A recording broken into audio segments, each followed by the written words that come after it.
Life, Louis contracted the disease that would haunt his final years, syphilis.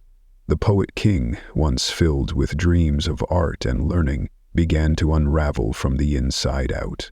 His skin, once smooth and noble, broke out in sores. His joints ached, his memory faltered.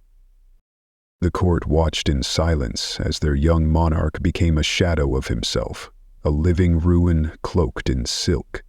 Physicians with their leeches and mercury could only make him worse. They whispered theories and offered prayers, but none could stop the slow descent. Louis withdrew from court life. The poetry stopped. The light dimmed, and when he died, at just 27, Portugal lost more than a king. It lost a soul whose reign might have changed the kingdom's course. But fate had been written not in policy, but in the bloodstream. Across continents, across centuries, the same silent killer threaded its way through royal veins. In candlelit chambers of Versailles, in cold stone fortresses of Prague, in golden palaces of Persia, it moved like a phantom, always hidden, always patient, and always devastating, because this was not a plague of peasants. It was a predator of kings, a quiet assassin that took lovers first, then lineage, then legacy. History does not often speak of it, too shameful, too personal. But beneath every treaty broken, every war sparked by succession, every sudden collapse of power, there lies the question: what really killed the king? And how much of the world we know was shaped by what was whispered behind closed doors, by symptoms denied and by heirs never born? For syphilis, the so-called great imitator, was more than a disease. It was a domino in royal destinies. It mocked crowns. It ignored wealth. It hollowed out empires from within. The Medici, the Habsburgs, the Safavids, even the Tudors, none were spared. In Spain, it said that Philip IV suffered from signs of the affliction, and his weakened state fed the decline of Spanish power. In Russia, whispers circled the court of Ivan the Terrible's erratic behavior, sudden rages and paranoia, not just madness, but maybe madness fed by infection. Even in the shadows of the Vatican, papal power bore its stains. Cardinal Cesare Borgia, a brilliant military leader and schemer, is believed to have suffered syphilitic decay that twisted his once striking appearance into something ghastly. In portraits, his face tightens with an unnatural grimace, his once handsome features eaten by lesions time could not heal. And what of the lives changed not by death but by disgrace? In women who were blamed for infertility when the rot came from their husbands, sons who were never born, dynasties that broke not on the battlefield, but in the bedroom. Behind every royal portrait hangs an invisible specter. Behind every golden crown, a curse.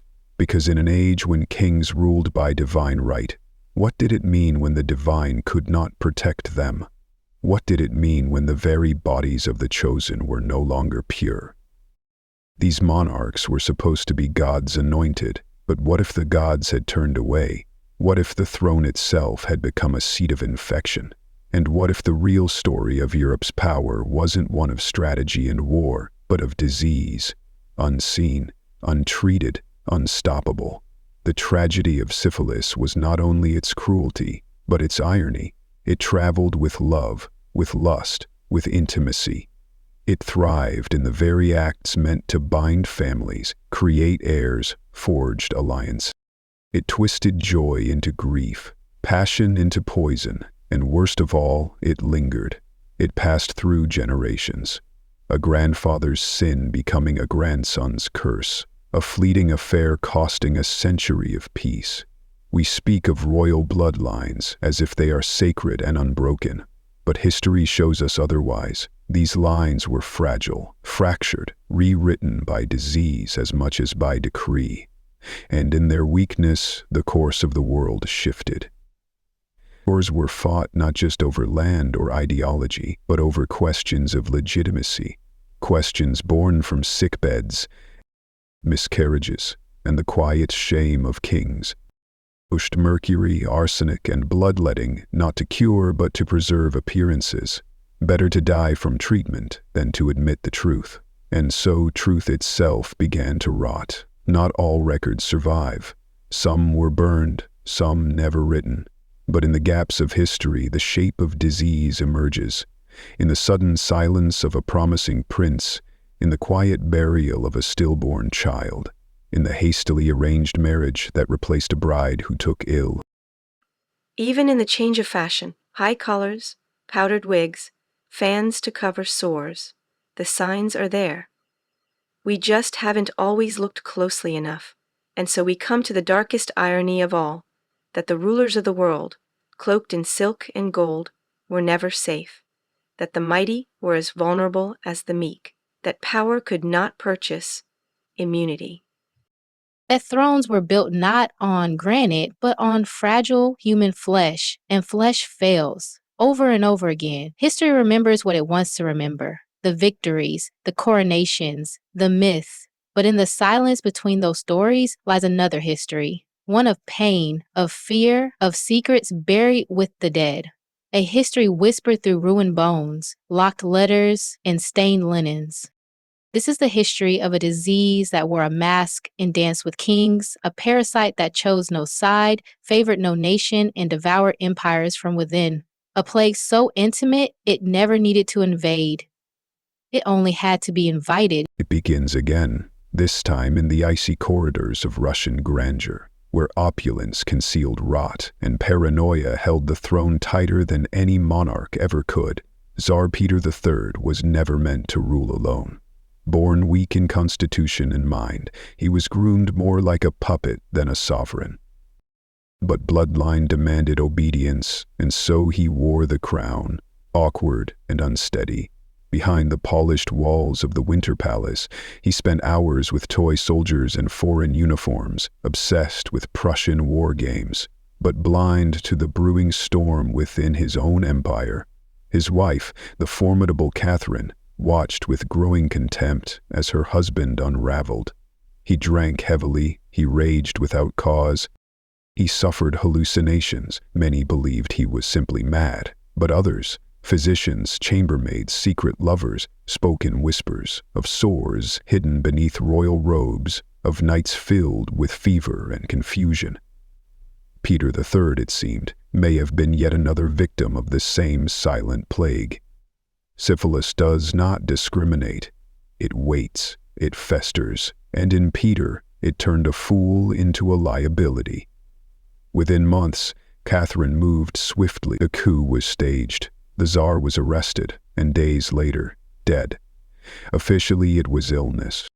But in the shadows of the Romanov court, the whispers never stopped. It wasn't politics that killed Peter. It was his body, breaking from the inside. Catherine would go on to rule as one of Russia's greatest leaders, but even her reign bore the scars of inherited disease. Her lovers died young, her children faced mystery ailments, and still the doctors prescribed mercury. Still the court refused to speak the name aloud, because to name it was to acknowledge that the divine right of kings could be undone by the most human of afflictions: desire. Cross the continent to Prussia, to the coldly brilliant Frederick the Great, a man of culture, intellect, and ruthless military precision. He built an empire with strategy and fire, yet never married, never sired heirs. He surrounded himself with men, philosophers, composers, and rumors. Rumors that he was not only celibate but perhaps hiding something far deeper. His closest confidants noted his long absences, sudden ailments, and a distinct stiffness in movement in his later years. Some modern historians speculate, was it a broken spirit, a wounded youth, or something far more biological? One letter hints at painful lesions, another at bouts of violent headaches and memory lapses. The truth, like so much in royal history, was likely buried with him, because in courts where power was absolute, vulnerability was treason. Even in illness, kings had to pretend they were invincible, and so silence reigned. Across the Channel, in the flickering gaslight of Victorian London, Syphilis no longer confined itself to royal palaces. It had become the disease of the city. Brothels teemed with infected clients. Hospitals overflowed with cases, and the wealthy were no more protected than the poor. In fact, they were often the most infected, shielded by privacy, but not by morality. In the house of a rising politician named Benjamin Disraeli, a servant girl named Annie was dismissed without cause. She had worked there for 3 years. She had never been late. She was never seen again. Later, in a hidden hospital ward, a Jane Doe fitting her description died of complications from advanced syphilis. Her story, like thousands of others, was erased, unworthy of the record books. But the disease didn't stop with the nameless. It climbed the ranks. It entered Parliament. It touched the church, priests, professors, poets, everyone. No one talked about it. No one admitted. But the red rash beneath powdered skin, the sudden tremors, the loss of speech, these were the real secrets of the age.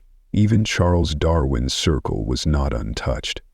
One of his closest colleagues, a brilliant naturalist, went mad in his 40s.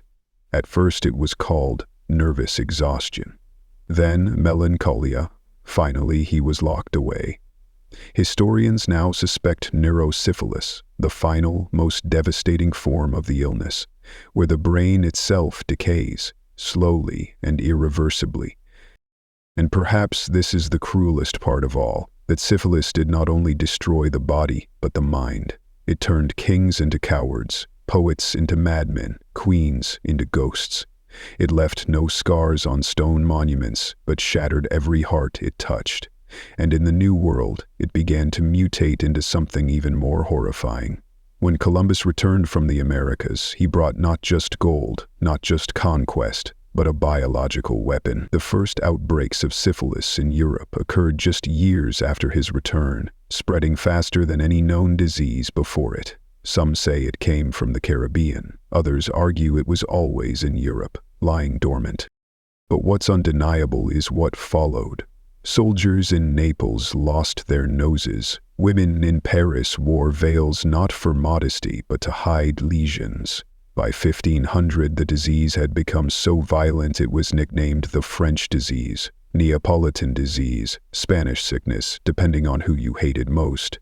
It was always someone else's fault, but no one could stop it. In the brothels of Venice, the paintings of Titian were rumored to show courtesans with the early signs of infection. In the corridors of the Spanish Inquisition, victims were accused of witchcraft, when all they had were the ravages of disease. Across Europe, saints were prayed to, relics kissed, sinners burned. And still, syphilis spread. It became the secret heartbeat of early modern Europe, a disease without borders, a sickness stitched into the very fabric of civilization. By the 17th century, even physicians were dying from it, the very men who experimented on their patients with calomel and mercury vapor, desperate for a cure. And then there were the treatments, the madness of trying to stop madness. In Tudor England, sufferers were locked in sweat boxes, their bodies blistered with boiling wine and sulfur. In Paris, doctors injected mercury directly into the bloodstream, turning the cure into a second sentence of agony. The mouth rotted, teeth fell out, skin peeled, and still the disease remained, because it was smarter than them all, and it had no mercy. It turned love into punishment, power into fragility, and time into a slow drip of dread. By the time we reach the 1800s, syphilis had become both a disease and a metaphor. The great pox symbolized corruption, excess, hidden shame. It was the punishment for indulgence, but also the consequence of ignorance. Artists like Baudelaire and Schubert lived with it. Some, like Nietzsche, died from it. Genius and madness blurred. Whole philosophies may have been shaped under its influence. In whispered confessionals, priests heard stories of decay they could never repeat. In asylum halls, brilliant minds wasted away beneath vaulted ceilings. And behind it all, history marched forward, quietly directed by an invisible hand. The wars came, the empires collapsed, new powers rose, but still the same old disease lingered. Underground, untreated, unnamed, and even now, in the bloodlines of power, some secrets remain. And now we arrive at the 20th century, the age of science, steel, and empire, where the myth of invincibility had finally taken hold. Men flew, machines roared, and medicine began to wield real weapons against death. But for all its advancements, the world was still not free from its oldest shadows. Because while wars raged and ideologies collided, syphilis continued its quiet reign, not as a plague of the masses, but as a mark of the elite, a curse that crept through the polished corridors of modern power, hidden beneath starched collars and pressed uniforms. It was no longer just a disease. It had become a symbol. And nowhere did that symbol burn more tragically than in the mind of a man who would shape the fate of the world, Adolf Hitler. For decades, speculation has haunted the pages of historical inquiry. Official records were sanitized, autopsies were obscured, but eyewitnesses, physicians, even those closest to him whispered of tremors, rashes, and the strange hollowing of his once fiery presence. Hitler's private physician, Dr. Theo Morell, kept detailed notes, many later destroyed, some leaked among the scattered pages, records of repeated genital infections, odd dietary treatments, bizarre suppositories, and a cocktail of medications associated not with mental health, but with venereal disease. Some scholars dismiss the idea, others are convinced Hitler may have suffered from advanced syphilis. If true, the implications are harrowing. The rages, the paranoia, the sleepless nights, the catastrophic decisions, all potentially twisted by a brain infected and decaying from within. The Holocaust, the war, the collapse of Europe, not just the result of ideology but perhaps of rot. A terrifying glimpse into how a microscopic spiral-shaped bacterium could shape the greatest evil of the modern age. And yet, Hitler was not alone. In the jazz-age salons of Paris where artists drank absinthe and danced with shadows, the disease became almost fashionable. Writers romanticized their decay, musicians played through the tremors.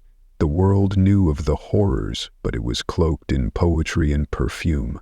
Josephine Baker, the stunning American dancer who conquered French cabarets, lost lovers to the disease. F. Scott Fitzgerald's contemporaries were riddled with it. And across the ocean in Harlem, where the Renaissance was blooming, poets like Claude McKay and singers like Bessie Smith performed in neighborhoods where treatments were rare and silence was law. Syphilis had evolved from feared to familiar, and that made it all the more dangerous. In 1932, a new chapter in this cursed history began. In the American South, in Macon County, Alabama, the U.S. Public Health Service launched the Tuskegee Study. 600 black men, many poor sharecroppers, were enrolled under the false promise of free health care. What they received instead was a slow-motion horror show. They were not treated, they were observed. Even after penicillin became widely available in the 1940s, the cure was withheld. Year after year, the men were watched as they deteriorated.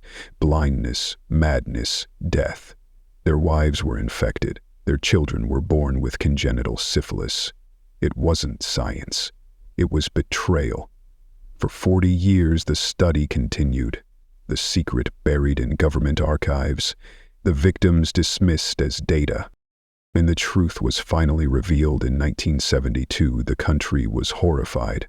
But the damage had already been done. Generations destroyed, trust shattered, and a new understanding of what syphilis truly was. Not just a disease, but a weapon, a test of ethics, a mirror to our darkest impulses.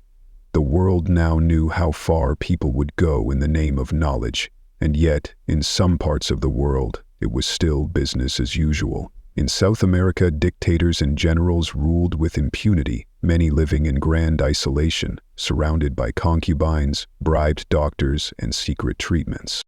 Rumors swirled around Juan Perón. Others pointed to Augusto Pinochet's inner circle. No one could prove it, but in backroom clinics, treatments continued in secret.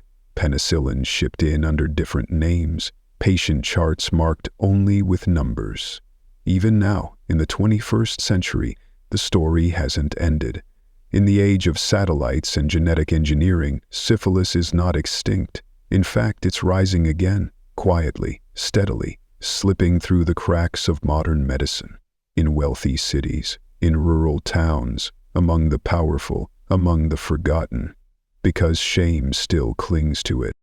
Because silence still protects it. Because history taught us to hide it. And so the cycle continues. It mutates. It returns. And it reminds us, disease is never just about biology. It's about class, access, secrets, pride. In Silicon Valley boardrooms, behind polished TED Talks and philanthropic empires, there are private clinics handling discrete cases. In the capitals of power, among celebrities and heads of state, NDAs cover more than just politics. The stigma of syphilis remains untouched by progress. We treat it, yes, but we do not speak of it. We do not teach its full story. And perhaps that's the most haunting part of all. That after centuries of devastation, the greatest lesson this disease leaves behind is how desperately humans will cling to their masks. Syphilis, the great imitator, has always known this. It doesn't kill quickly. It waits. It lets its host believe they are fine, that they are safe, that the worst has passed. And then, like clockwork, it returns. A lesion here, a headache there, a forgotten rash, a failed pregnancy, a slow slip into dementia. It doesn't need armies. It doesn't need headlines. It only needs silence. And silence, history shows us, is humanity's most consistent offering. From Lorenzo de' Medici to the dying poets of Vienna, from the Romanovs to the black men of Tuskegee, from unnamed queens to emperors who died childless, this single spiral-shaped organism threaded itself through power, through pain, through legacy. It shaped borders, decided wars, stole futures, and it continues. Quiet, patient, invisible, the disease that ruled the rulers, the great rot beneath the crown, the one truth history never wanted to tell, because it did not fit the myth of glory. But history, if you listen closely, still whispers it. In ruined tombs, in altered bloodlines, in empty cradles, in the madness of men once considered gods. The truth was never in the wars. It was never in the speeches. It was in the shadows of their bodies, in the secrets they took to their graves, and perhaps in the secrets still to come. Because when the next king dies, the next queen breaks down, the next heir disappears without explanation, what will we be told? Pneumonia? Exhaustion? A heart too weak for this cruel world? Or will we ask what really took them? What unspoken shame moved through their lineage like a ghost? That's the question syphilis leaves us with. Not just what it did, but what it still might do.